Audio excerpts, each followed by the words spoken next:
तुझ्या मित्राला अटक झाली आहे म्हणे. त्याला काय अर्थ आहे सर? ताबडतोब हालचाल दिसावी म्हणून त्याला अटक केलंय.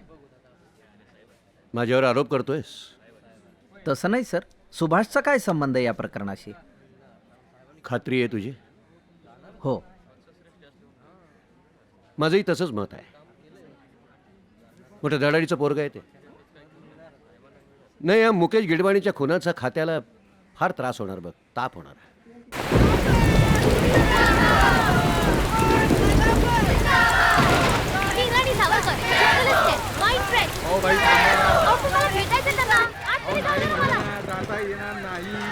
इंद्रायणी येते माझी मैत्रीण आहे, प्रेसवाली म्हणून नाही आली. तिला आत येऊ द्या.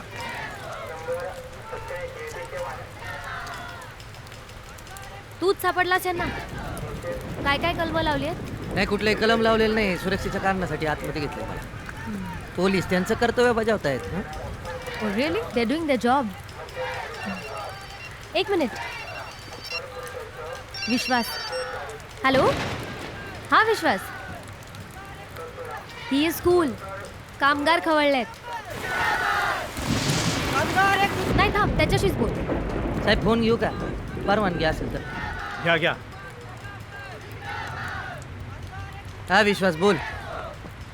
हा अरे पोलीस आपलं काम करतायत. उगाच आरडाओरडा कशाला करायचा? कामगार संघटनेचा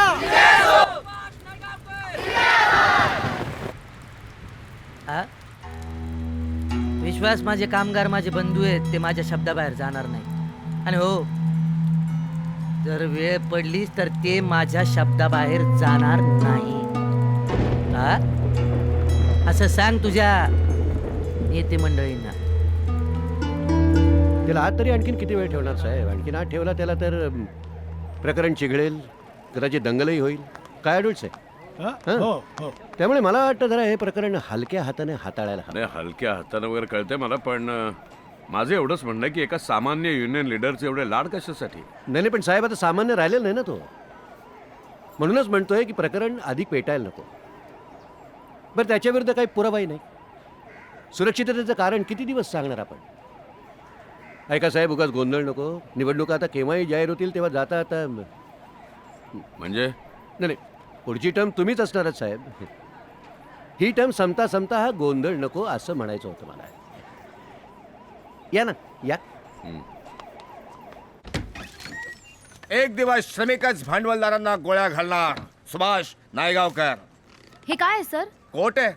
सुभाष नायगावकरचं स्वतःचं वाक्य आहे. अहो पण चित्रपट पाहण्यासाठी लगेच डाउनलोड करा अल्ट्रा झकास मराठी OTT ॲप.